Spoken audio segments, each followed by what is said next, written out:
Olá, boa noite, já estamos no ar, Jornal Jovem Pan para todo o Brasil, muito obrigado pela sua companhia, pela sua audiência. E a gente vai começar falando sobre um caso que chamou a atenção nesta sexta-feira.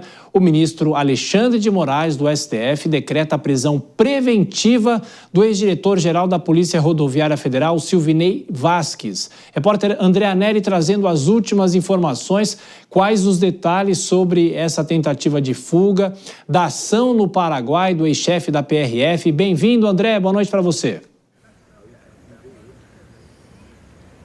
Muito obrigado, Tiago. Muito boa noite a você também e a todos aqui no Jornal Jovem Pan. Silvinei Vasquez, ex-diretor-geral da Polícia Federal, começou a empreender fuga, a fugir aqui do Brasil. Na última quarta-feira, véspera de Natal, ele estava na região de São José, Santa Catarina, quando então desativou a tornozeleira eletrônica, rompeu o dispositivo eletrônico e alugou um carro, se dirigindo diretamente para o Paraguai. A partir de então, a Polícia Federal acionou todo o seu aparato de investigação e, inclusive, o ministro do Supremo Tribunal Federal, Alexandre de Moraes, já decretou a prisão preventiva de Silvinei Vasquez. Ele que só foi preso no dia de hoje, nessa sexta-feira, em Assunção, na capital do Paraguai, quando tentava embarcar em um voo com destino a San Salvador, que é a capital de El Salvador, na América Central. Silvinei Vasquez utilizava documentos falsos em nome de um cidadão paraguaio. Quando foi abordado pela polícia paraguaia, ele logo admitiu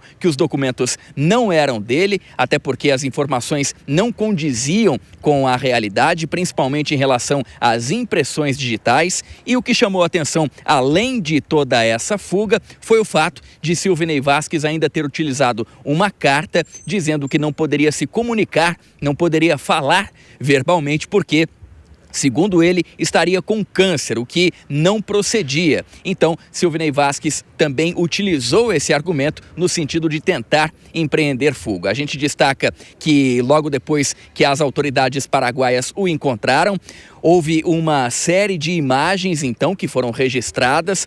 Fotografias dão conta de Silvinei Vasquez utilizando uma camiseta com uma mochila nas costas.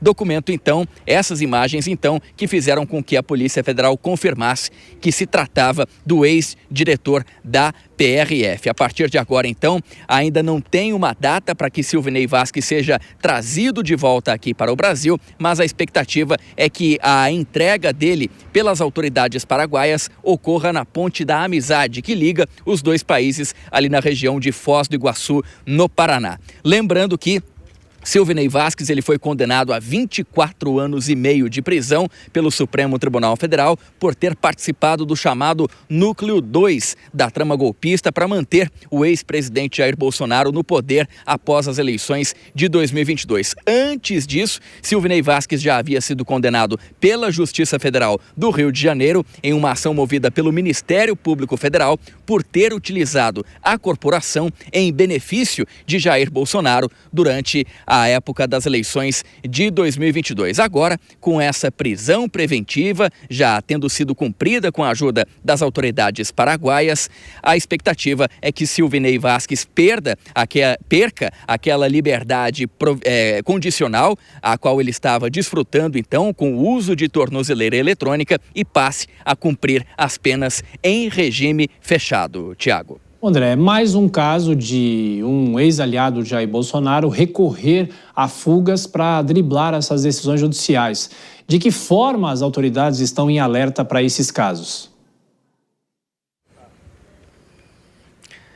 Pois é, Tiago, chama a atenção justamente o fato de alguns ex-aliados do ex-presidente Jair Bolsonaro terem adotado esse chamado modus operandi de fugir aqui do Brasil, de empreender fuga realmente, deixar o país logo depois das condenações, em especial do Supremo Tribunal Federal. A gente destaca o caso mais emblemático, que é o da ex-deputada federal Carla Zambelli. Ela primeiro se dirigiu para a Argentina, depois foi para os Estados Unidos e, por fim, chegou à Itália, onde ela tinha a cidadania italiana e dizia que, por isso, então, não poderia ser alcançada pela justiça. Acabou acontecendo que a Polícia Internacional, por meio, então, de informações prestadas principalmente pelas autoridades brasileiras, acabou efetuando a prisão da ex-deputada federal, ela que cumpre nesse momento já em regime fechado essa pena aqui brasileira e que pode ser extraditada para o Brasil já no ano que vem. Esse é um dos casos emblemáticos. O outro, um pouco mais recente,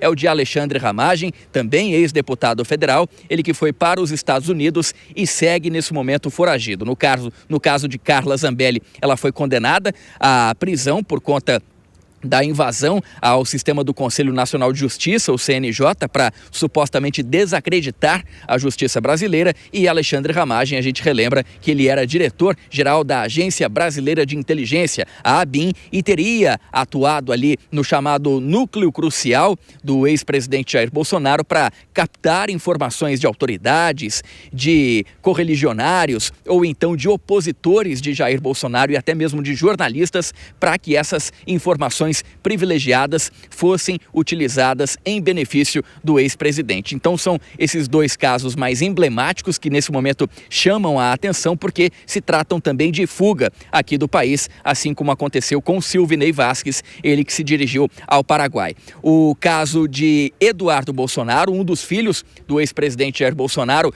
se assemelha em partes a esses outros casos, porque na verdade Eduardo Bolsonaro ainda não teve nenhum tipo de condenação sobre ele em relação a qualquer tipo de atuação sobre a trama golpista para manter o pai dele, o ex-presidente Jair Bolsonaro, no poder. Mas, depois que ele se dirigiu aos Estados Unidos, ele acabou sendo acusado, então, de acabar promovendo uma série de questões que são contrárias ao país, principalmente promovendo sanções contra autoridades brasileiras, a exemplo do próprio ministro Alexandre de Moraes. Então são casos ligados ao ex-presidente Jair Bolsonaro que chamam a atenção e agora o de Silvinei Vasquez se junta a eles. Tiago. André Nery, que está em frente ao DF Star, aí em Brasília. Daqui a pouquinho você volta para falar sobre o estado de saúde do ex-presidente da República, Jair Bolsonaro. Até daqui a pouquinho. Vou chamar já o nosso comentarista Cristiano Vilela. Tudo bem, Vilela? Boa noite para você, bem-vindo. Bom, essa prisão hoje surpreende todo mundo, a forma como ele fugiu. Ele estava em Santa Catarina, foi para o Paraguai. De que forma o caso dele se assemelha com esses outros que o próprio André citou? E eu te pergunto também, ele estando no Paraguai, agora preso, o retorno dele aqui para o Brasil é mais fácil do que nos outros casos? Bem-vindo, Vilela, boa noite. Tiago, uma ótima noite a você e a todos que acompanham o Jornal Jovem Pan. Olha, o que a gente percebe dessas prisões efetuadas, agora no caso de Silvinei e de outras que tivemos recentemente, é a grande dificuldade emocional pela qual essas pessoas que estão passando e acabam tomando medidas absolutamente impensadas e incabíveis, e medidas absolutamente ilegais acima de tudo. Então, numa situação como essa, ele que vinha através do uso de tornozeleira eletrônica e de outras medidas restritivas, vinha podendo permanecer em sua residência, teve a sua prisão preventiva, que inicialmente havia sido decretada, transformada na concessão dessas medidas cautelares, agora teve novamente a mudança, de novo, a retomada do seu pedido de prisão preventiva por parte do ministro relator Alexandre de Moraes, no sentido de que agora aquele benefício que havia sido dado, ele se perde por conta dessa ação absolutamente ilegal e absolutamente impensada.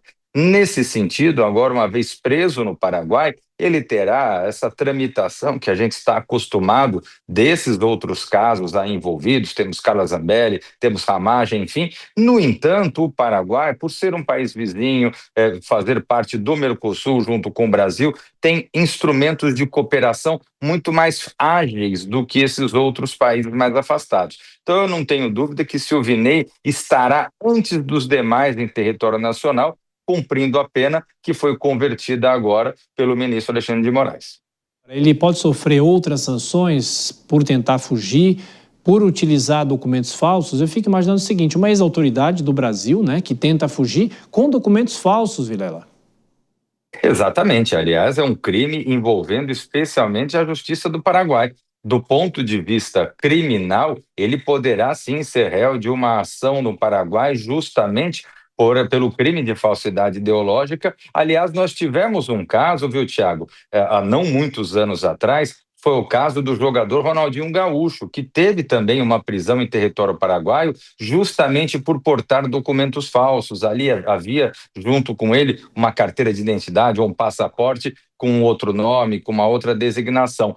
Para tanto, ele permaneceu, inclusive, preso durante algum tempo no Paraguai, acabou, através ali de uma transação penal, através do pagamento de determinados valores, conseguindo sair da prisão, mas mesmo assim ele ficou bastante tempo. Eu traço um paralelo do ponto de vista processual com o que pode acontecer agora com Silvinei Vasquez. Haja vista que o mesmo deverá sofrer uma ação penal em território paraguaio, a despeito das consequências criminais que ele já terá agora no Brasil a partir dessa conversão das medidas cautelares em prisão preventiva que já foi deliberado pelo ministro relator.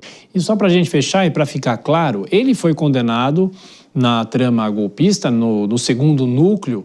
Agora, por que ele ainda não estava preso?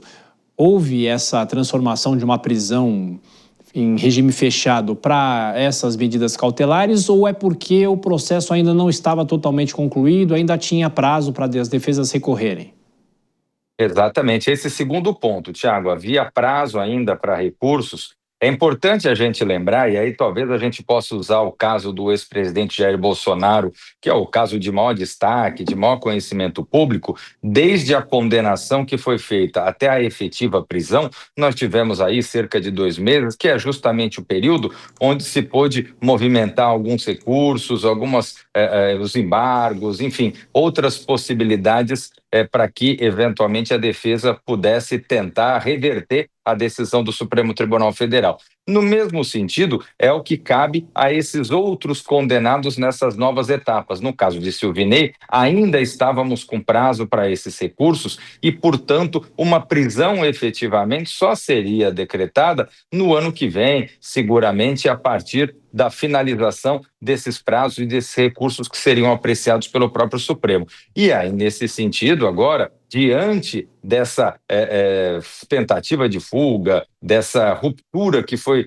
feita com relação à tornozeleira eletrônica, abre-se a mesma situação que aconteceu com o presidente Bolsonaro, quando ele também teve ali uma tentativa de se quebrar a tornozeleira eletrônica, né? No sentido de que, a partir de agora, essas medidas cautelares, elas se convertem numa prisão preventiva e mesmo antes do fim desse prazo, o réu, no caso Silvinei Vasquez, já condenado, ele deverá cumprir a pena em regime fechado.